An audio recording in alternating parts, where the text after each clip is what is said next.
pena de morte tem base bíblica?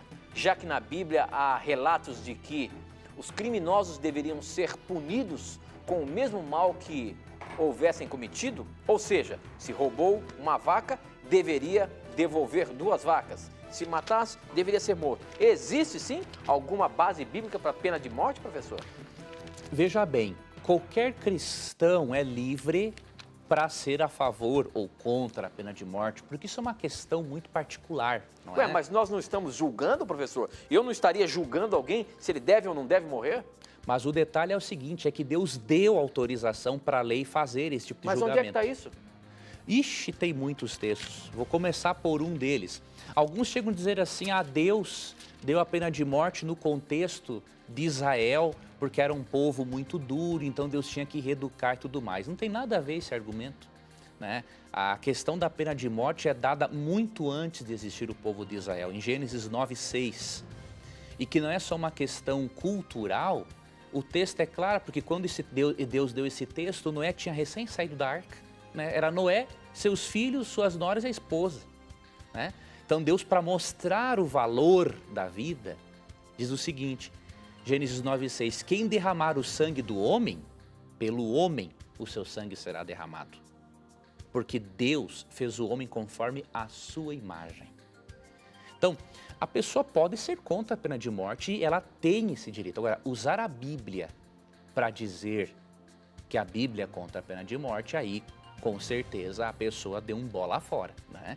A Bíblia apresenta claramente a pena Mas aí de morte. você não está dando base de que hoje pode ser comum a questão da pena de morte mesmo? Tito, se uma sociedade escolher isso, Deus não é contra. Agora, se a sociedade optar por não ter, como no Brasil, Deus também respeita isso, né? A pena de morte não é, diríamos assim, um mandamento. Agora, Deus, ele aprova. Deus valoriza, alguns dizem assim, não, a pena de morte é uma desvalorização da vida.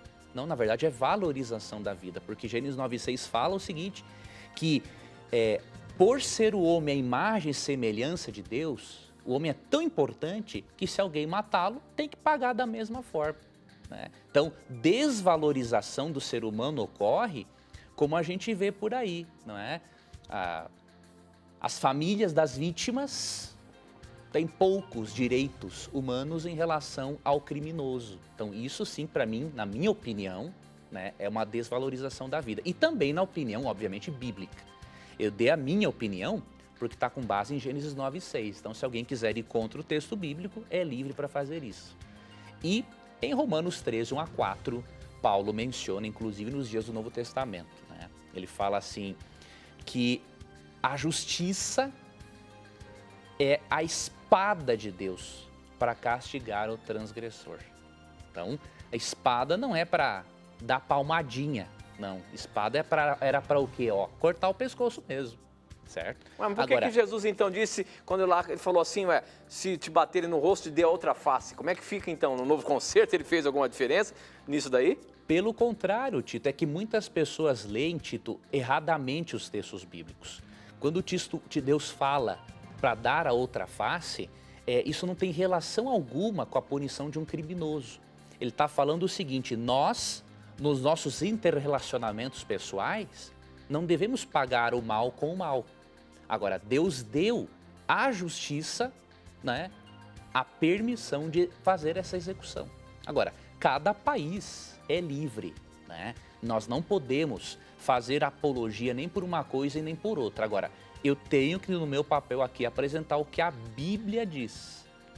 Eu não posso aqui, independente da minha opinião, para mim o que vale é o que a Bíblia diz. Então, se a Bíblia autoriza, é óbvio que se a sociedade quiser fazê-lo, com certeza terá o aval divino. O ideal para Deus, Tito, o ideal divino só vai ocorrer quando Jesus voltar. Isso que nós temos que ter em mente, né? Só quando Cristo voltar é que vai acabar a criminalidade definitivamente. Enquanto isso, infelizmente, nós teremos aí que lutar, né, cuidar-se, proteger-se contra o mal, contra a criminalidade, mas confiar que Deus vai restaurar todas as coisas como era no seu princípio.